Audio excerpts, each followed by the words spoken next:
सातारा शहरातील खनाळी बाजारपेठेत कर्मकांडांचा प्रकार.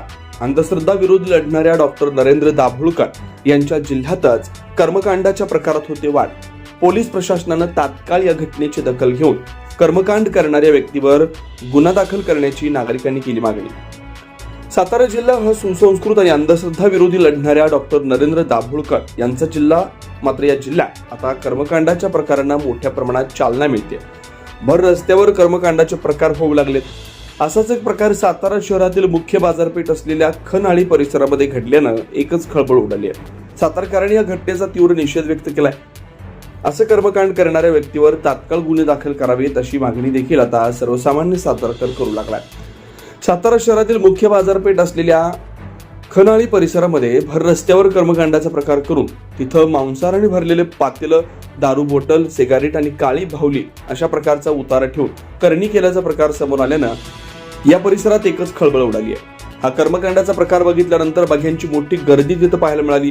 यावेळी सातारा नगरपालिकेचे आरोग्य सभापती धनंजय जांभळे यांनी तात्काळ घटनास्थळी धाव घेऊन हा कर्मकांडाचा उतारा साफ करण्यासाठी नगरपालिकेच्या कर्मचाऱ्यांना सूचना देऊन तात्काळ कर्मकांडाचा उतारा काढून टाकला आणि अशा कर्मकांडाच्या प्रकाराचा निषेध व्यक्त करत कर्मकांड करणाऱ्या विरोधात तात्काळ गुन्हे दाखल करावेत अशी मागणी देखील त्यांनी यावेळेला केली आहे.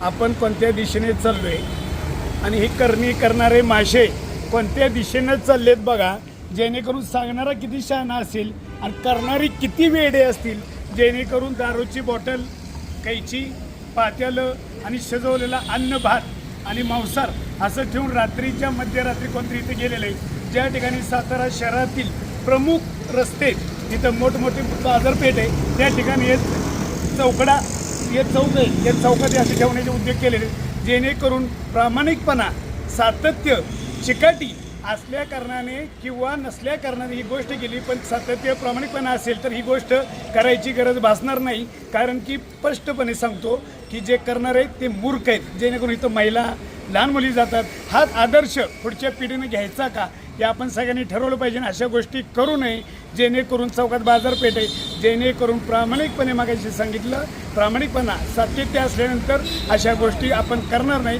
त्यामुळे प्रामाणिक राहा, सातत्य ठेवा, चिकाटी ठेवा. आज चांगल्या पद्धतीने यश येईल. धन्यवाद.